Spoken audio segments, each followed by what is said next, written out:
Okay, guys, so today, Wednesday, with my subplan, we're going to look at our Google Classroom. We're looking at week 13 here. There's also going to be another link I'm going to drop in here. There's an extra credit booklet here. You can work on that. My video will be in here as well, obviously, and there will be a Illuminate practice quiz also in here. But what I want you to do first is the classwork. So you click on here, you're going to get into your Desmos slides. I want you to take your time on these. I know it's annoying. If you want to use the mouse, that's fine, but I need you to show your work here. As I look through the screens, I want to make sure you get the work. If you want to type it out, if that's easier for you, that's fine. I have no problem. This would still be 5x plus what? 6x plus 12 equals 23. And then the next step, hopefully you know you're going to combine like terms, and that's going to become 11x plus 12 equals 23. The next step, hopefully you can even show me if you wanted to, subtracting 12 to both sides. Look how fancy I can get. And then eventually 11x equals 11. X equals 1. That would be a beautiful answer. I'm fine with that. And that didn't take long. If you want to scribble on it, that's fine. No worries. Next slide. Make sure you remember how to graph. You graph your y-intercept first, and then you rise and you run. You always run to the right. Okay?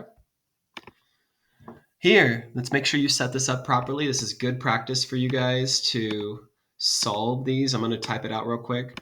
If I was just to really write this out, but negative 2x plus 5. Just wrote this out, and then I'm going to set it equal to this guy. Since they're both equal to the same y, they're both equaled to the same thing, I can set these equal to each other. I'm allowed to do that in algebra, and we're doing algebra here, guys. Now I have this simple equation. It is not going to be no solution. Don't think it's no solution because these are not the same. So here you would go what? You would subtract 2x to both sides. And then that would become, ooh, that moved over a little. This would become negative 4x plus 5 equals negative 11. Okay? You keep solving the equation, all right? Should you show me you're going to have to, what? Subtract 5 to both sides? And you're going to get negative 4x equals negative 16. See that? Because we brought down this 4x here, negative 16, because negative 5 to both sides. So then you divide that, and you're going to get x equals positive 4. Why is it positive? Because a negative divided by a negative is going to be a positive. Now, if x equals 4, I also want to know what is y going to be. Look up here. Y equals negative 2x plus 5. Okay, cool. Well, x equals 4.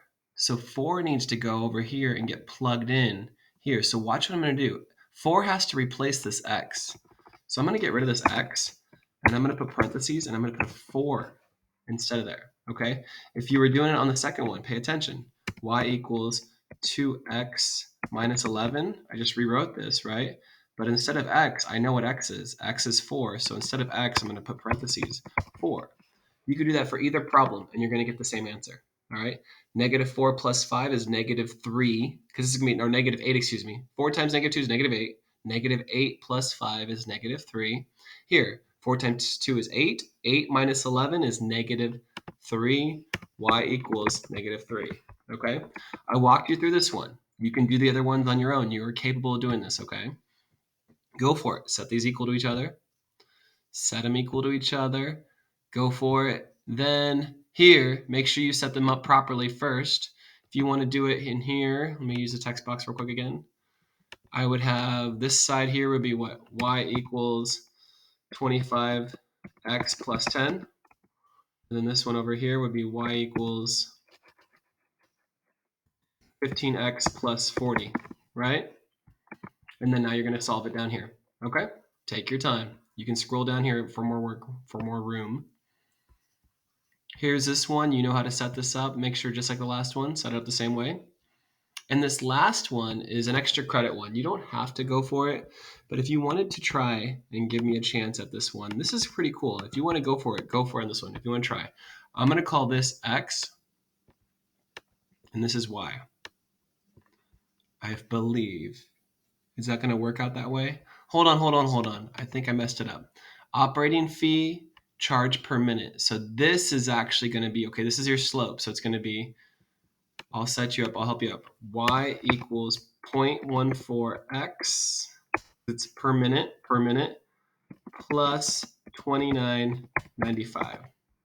That's a tough one. This one's going to be y equals 0.39x plus 495. And we're going to have to do this with decimals at some point.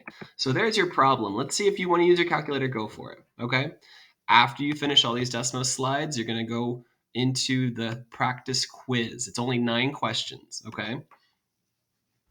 Here is the quiz itself. The first one is all old school. You did this on a flip grid. Okay, so you know what to do here. You did these problems, distribute, then combine like terms. Here, same as you did on Desmos. Show me what you know what to do. Okay, here, same idea. Okay, Jim talking about startup, $30 per month and 40, so that'd be 30x plus 40. Okay, helping you out here. This one, it says take your time with the negatives, use your calculator. Go for it. All right, go for this one. Same idea, 15x plus 100. Okay, I'm helping you guys too much with this. All right, everything else is pretty self-explanatory. Question 8, you notice, needs to have an answer. Just put the answer. You don't need to put x equals. Just put the answer here, okay? All right, at this time now, let me get out of here and do the best you can. All right, when you finish early, you are going to do the Look at Extra Credit in Google Classroom. Be good, guys. I'll see you guys on Thursday.